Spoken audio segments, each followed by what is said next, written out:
Hello gamers! A black screen on your ASUS TUF Gaming laptop doesn't always mean hardware failure. Learn how to repair Windows, restore startup functionality, and recover your system with proven troubleshooting steps. A lot of errors pertain to this problem, and we're going to go ahead and jump into what should hopefully be a pretty straightforward process, guys. And we're going to go ahead and jump right into it. So first thing I'd recommend doing would be to actually go ahead and boot to the troubleshooting utility on Windows 11. So if you do a hard power off 3 times in a row, Windows should automatically attempt to launch the startup repair utility. And if it doesn't find anything, it will give you the option to select advanced settings, in which case it will take you to a screen that looks like this. Now, if it does not take you to a screen that looks like this, or you're unable to get to that, you can also download the Windows 10 Media Creation Utility, or Windows 11. They probably will make a creation utility for Windows 11 at some point.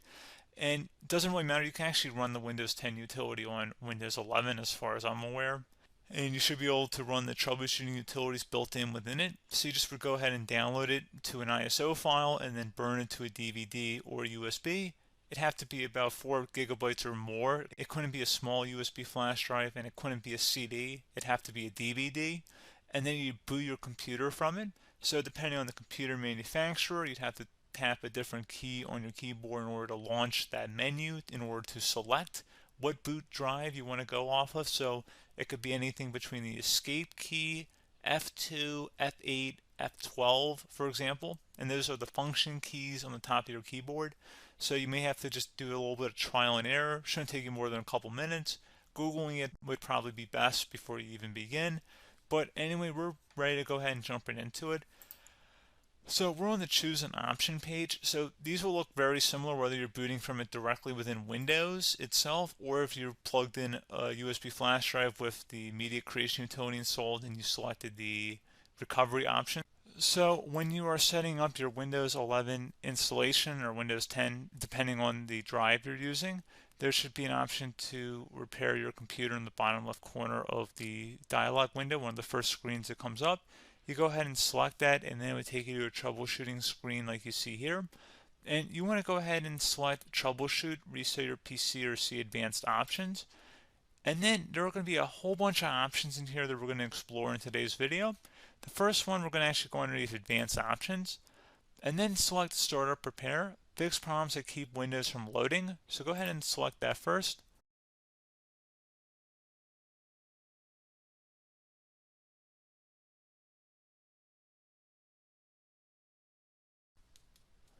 Okay, so you can see it could not repair our PC. That was our first option we could try. Something else, if we go back into advanced options here and then select troubleshoot, we're going to go underneath advanced options again. You can go ahead and actually access safe mode by selecting startup settings. And then if you select the restart button, you have the option on the screen, select safe mode with networking, which will give you a key on the screen. It'll tell you which key to press to enter that. I believe it's the F7 key. It'll do that for you. I'm not going to go over that in today's tutorial because I don't really want to go into safe mode, but you're more than welcome to attempt that by going into here and then selecting restart. Again, it'll launch another screen. It'll say what key do you want to press, and it'll give you like 7 or 8 different options, and you want to select safe mode with networking. There's also an option for a command prompt too, but that's going to be something we're going to cover later in this video, and we don't even have to go through that in order to access it. So that's why I'm not going to really push for that, because unless you know exactly what's causing the problem, you probably don't need to go into safe mode. Unless you're trying to recover files, in which case then you definitely can go into safe mode, but we're trying to actually recover our computer here. So I hope that makes sense. Something else we can also try here as well would be to uninstall updates, remove recently installed quality or feature updates from Windows. So if you go ahead and select that, you can uninstall the latest quality updates, which generally is the more day-to-day updates. Feature updates are the less regularly released ones, like the big ones. I would equate it to service packs in like Windows 7 and Windows Vista and Windows XP. So larger updates that occur once or twice a year at most. And the quality updates are more just a regular update. So probably obviously depend, it'll take longer if you're going to try and uninstall the latest feature update versus quality update.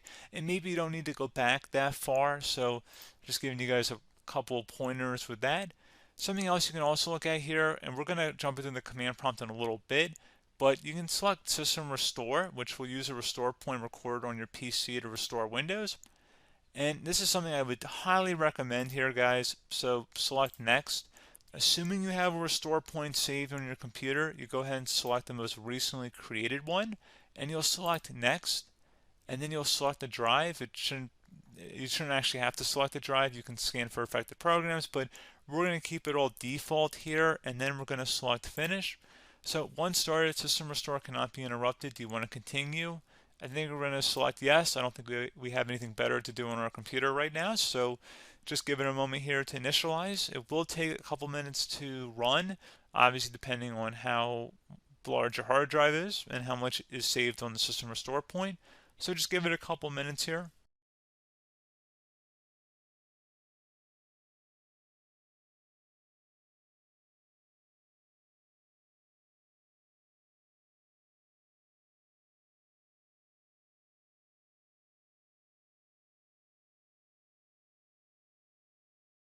Okay, so you can see the system has been restored successfully. We're going to go over a couple different methods addition to that if that did not work. So I'm just going to pause the video and we're going to start back on the recovery screen that we started with. Okay, so a couple other things we can try here too. If you go back into troubleshoot, you can select reset your PC, while you choose to keep or remove your personal files and then reinstalls Windows. You can select to keep my files, which will remove apps and settings but keeps your personal files. You can also select remove everything, which will remove all of your personal files, apps, and settings. So this is more of a factory reset, this second option here. First option, it should not delete all of your personal files. However, it will pretty much clear most of your programs. And keep in mind, there's no guarantee that your information, number one, is even still available and easily recoverable on your computer to the point that you actually would be able to recover anything. And the second point is that there's always a chance that it won't actually recover and it will just do a factory reset anyway.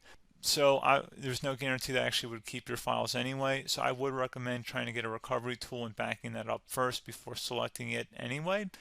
But again, those are a couple different options. And then something else you can try here, if you go back to the choose an option. Another option, if you go underneath choose an option and select troubleshoot, advanced options, and now select where it says command prompt.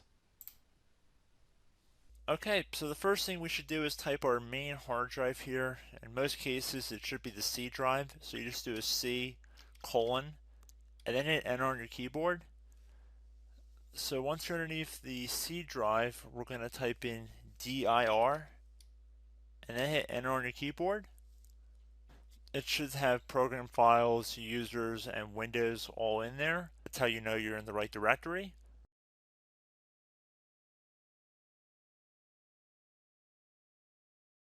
In some cases, it might be the D drive as well, so just keep that in mind.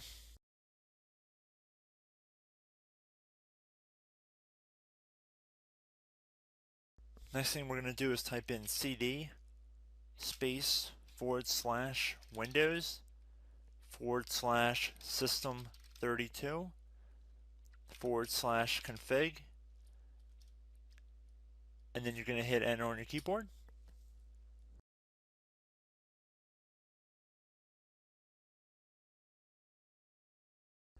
So now you're going to type md space backup. If you've seen other tutorials, it might also say to put down md backup. That's because the backup name is pretty common when you want to back something up. So you can name this whatever you want, doesn't have to be backup. So if you've already made a backup folder in the past, you could do backup 1, for example. So once you're done setting the name you want the backup to be called, hit enter on your keyboard again.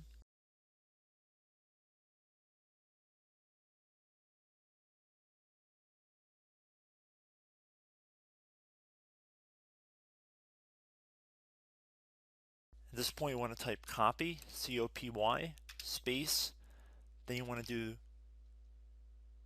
the star symbol above the 8 key, then do a period or a dot, whatever you want to call it, then another star sign, and then another space, and then type backup, and then hit enter on your keyboard.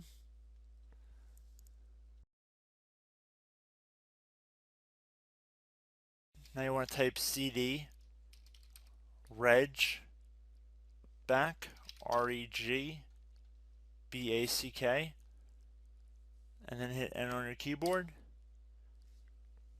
So now that we are under the reg back, so now you want to type DIR again, and then hit enter.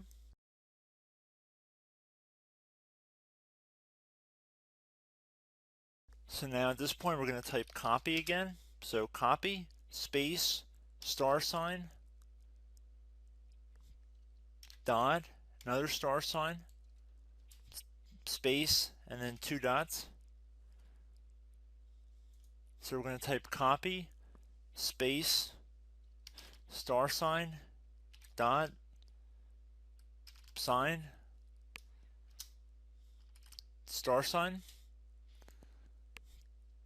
dot, dot, and then hit enter on your keyboard again. So for overwrite, you want to overwrite all. So type A on your keyboard, so capital A, and then hit enter on your keyboard.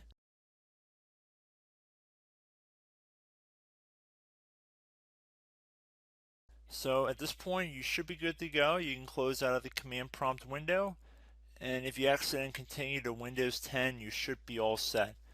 So I hope one of these 3 or 4 different methods we went through in this tutorial helped you guys out. Again, I'm not sure if you guys heard me earlier, but try to go back into your safe mode if possible and uninstall any programs you know might be conflicting with the Windows startup if you can get into safe mode. So just keep that in mind. Something very simple like that could be blocking up everything. So again, I hope this tutorial helped you guys out, and I will catch you in the next tutorial. Goodbye.